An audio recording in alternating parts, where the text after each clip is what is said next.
Esta é a história do dia da Rádio Observador. Um escândalo na Comissão Nacional de Eleições.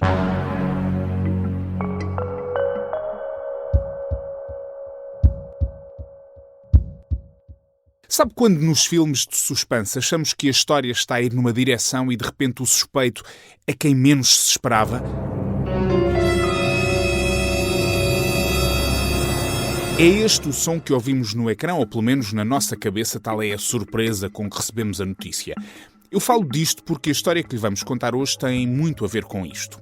A Comissão Nacional de Eleições, ou seja, o órgão que deve garantir eleições livres, imparciais e transparentes, está mergulhada num escândalo porque o presidente da CNE está a ser acusado de ir contra, prepare-se, a legalidade democrática. E está a ser acusado disso por outros 5 membros da Comissão Nacional de Eleições que já fizeram chegar o caso ao Conselho Superior da Magistratura. Eu hoje vou falar com o Luís Rosa, o redator principal do Observador e o jornalista que deu esta notícia, para perceber os contornos desta guerra improvável dentro da CNE. Eu sou o Pedro Benevides e esta é a história do dia de quinta-feira, 2 de abril.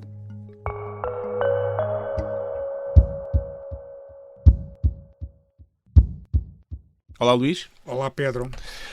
Olha, eu vou confessar uma coisa, eu estou muito entusiasmado por esta nossa conversa, porque às vezes há notícias que, enfim, fazem parte da atualidade e são o que são, mas depois há notícias que são coisas completamente surreais que só o título ou o lead nos dá vontade de perceber como é que raio uma coisa destas pode acontecer. E, portanto, a primeira pergunta... Estás a pôr a ambição lá em cima, Pedro. Estou a tentar atrair os nossos ouvintes para esta história, mas eu acho que vai valer a pena. Quem ficar connosco vai gostar.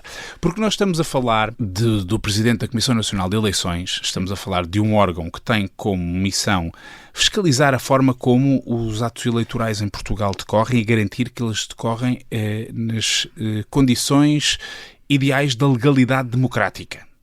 Ora, o próprio Presidente da CNE está a ser acusado de falhar dentro da CNE precisamente com princípios de legalidade democrática. Explica-nos lá o que é que se passa. Bem, eu até começo já por aí, e aqui citando, é uma citação ipsis verbis, 5 membros da Comissão Nacional de Eleições, Teresa Leal Coelho, Rodrigo Roquete, Miguel Freire da Silva, Mafalda Sousa e João Tomé Pilão acusam o Presidente da Comissão Nacional de Eleições, que é um juiz conselheiro, chamado João Carlos Trindade, de atentar contra a legalidade democrática e tomar decisões que, na opinião destes 5 elementos, constituem irregularidades no normal funcionamento da CNE. Bem, e eles estão a falar de que tipo de decisões? Porque isso é uma acusação grave. Aí é que está, é uma acusação grave. O assunto que está aqui em causa, o primeiro, é o mais simples de explicar, é uma visita de uma coordenadora da Comissão Nacional de Eleições a Angola. Portanto, é uma viagem a Angola. Ou seja, há uma rede dos órgãos jurisdicionais da administração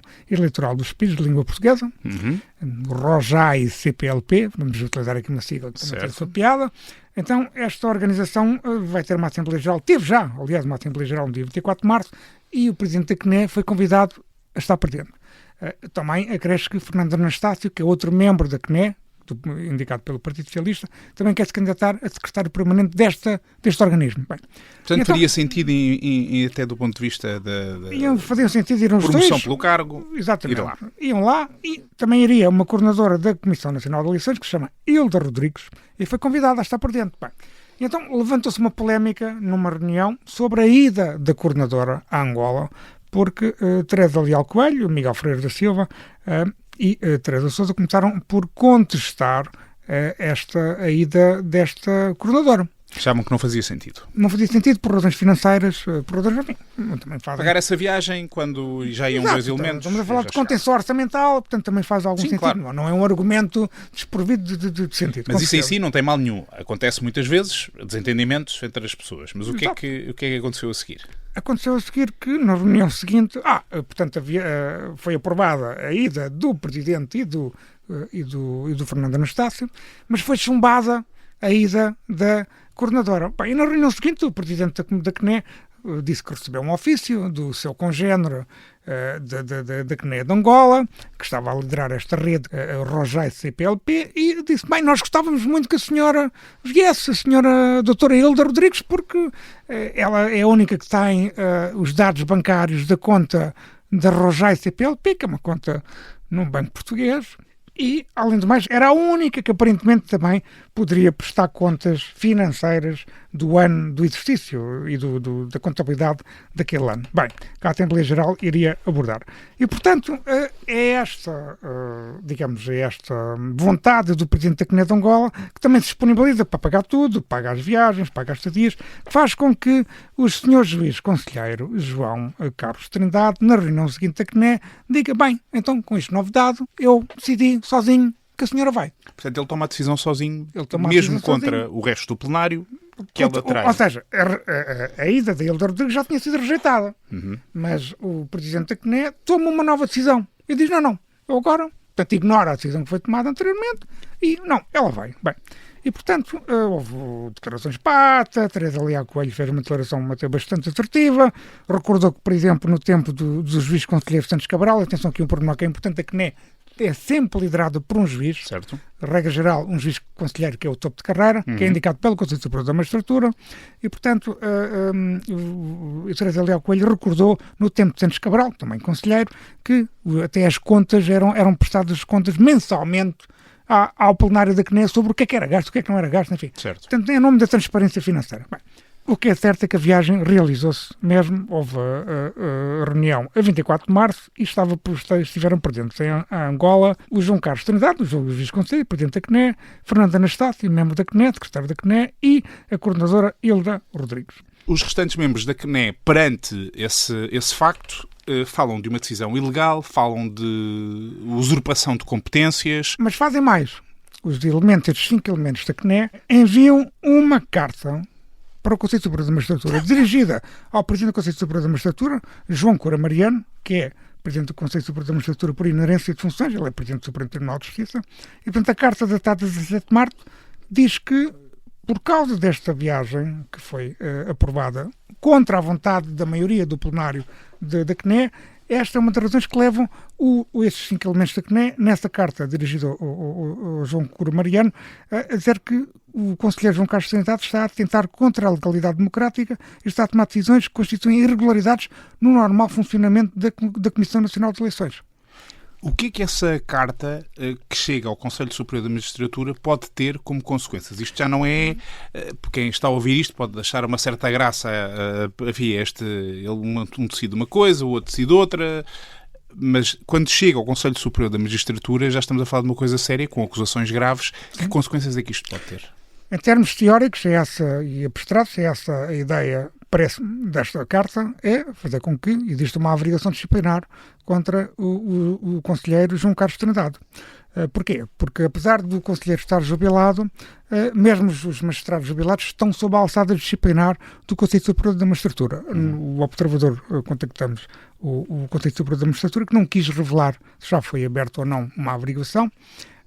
A questão de não estar aqui em causa um órgão jurisdicional, ou seja, não está em causa um juiz que esteja a exercer funções num tribunal, certo. Está em causa um juiz jubilado que está a exercer funções, é verdade, por indicação do Conselho Superior da Magistratura, isso é importante, mas está a exercer funções num órgão externo ao Poder Judicial, que a Comissão Nacional de Eleições é um órgão da administração e, portanto, não é um órgão do Poder Judicial. Certo.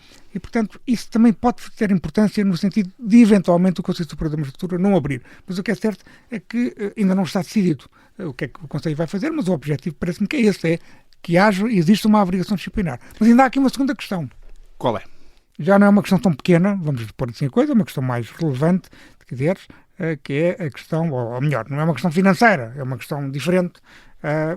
Houve um segundo caso, atenção que as relações na CNE, e pelas informações que eu recolhi, praticamente desde o início desta comissão, que as relações não são fáceis. O ambiente não é... O ambiente não é o melhor. Pronto, as pessoas têm diferentes perspectivas, diferentes perfis, parece que há ali um choque de perfis, digamos assim, para ser diplomático.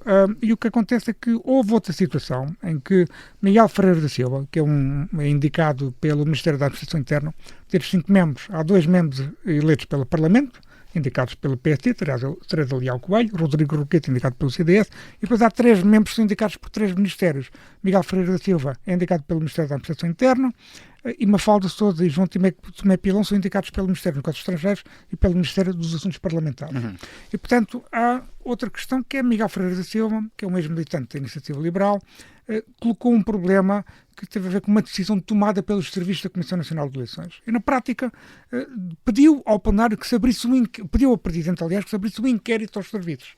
Ora, o Presidente recusou, em despacho, e depois houve um recurso para o plenário. E no plenário, o Presidente entendeu que deveria votar esse recurso. Ou seja, estamos a falar de uma decisão do Presidente, sim, que tomou uma decisão num determinado sentido, sim, e, portanto, quem pediu ao Presidente para tomar uma decisão recorreu ao plenário, sim, do qual o Presidente faz para parte, analisar a decisão do Presidente, e o Presidente entendeu que deve decidir sobre a decisão que ele próprio tomou. Exatamente. Deve decidir sobre o recurso, sobre a sua decisão. Pronto. E atenção que isto não é uma questão, que já entramos em pormenores jurídicos, eu nem sequer exploro muito na peça, porque são pormenores, mesmo eu, Pedro, estou habituado a lidar com pormenores jurídicos. Os pormenores jurídicos do direito administrativo são particularmente densos. Claro. E, portanto, eu nem sequer explorei muito isso, mas, de facto, há quem entenda que, do ponto de vista formal, o Presidente pode participar naquela votação. Mas Miguel Ferreira da Silva acha que não. E Teresa Leal Coelho acha que não, Rodrigo Roquete, Mafalda Sousa e João Tomé Pilão acham que não, e acham que o juiz poderá ter violado o Código de Procedimento Administrativo. Mais uma vez, 5 contra 1. 5 contra 1. 5 contra 1, mas atenção que a CNE tem mais elementos. Claro. E há outros elementos do lado do Presidente. Okay. Não são estes 5 contra 1, são 5 contra outros mais ou menos 4, ou 5 ou 6. Agora não sei dizer aqui o número certo.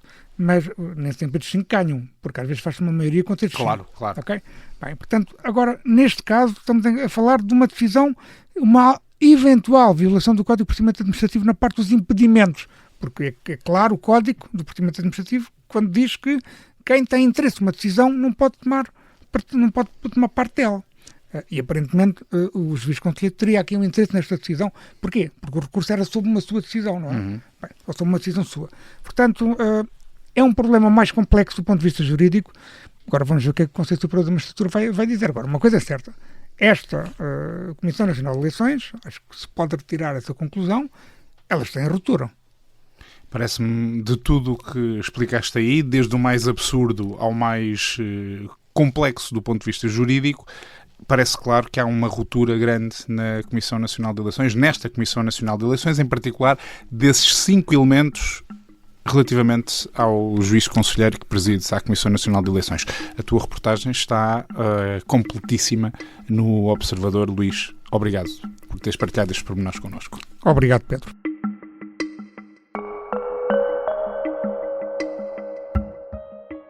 Eu falei com o Luís Rosa, redator principal do Observador e o autor desta história, que pode ler com todos os detalhes no jornal. Um conflito que envolve acusações de ilegalidade, decisões unilaterais, usurpação de competências, que já ultrapassou as paredes da própria Comissão Nacional de Eleições e que pode até ter consequências disciplinares. Ora, com a CNE obviamente em ruptura, fica a pergunta, este caso em que há suspeitas da forma como atua internamente afeta ou não a credibilidade do órgão que deve garantir a legalidade eleitoral em Portugal. Esta foi a história do dia, a sonoplastia do Rafael Pego, a música do genérico do João Ribeiro. Eu sou o Pedro Benevides. Até amanhã.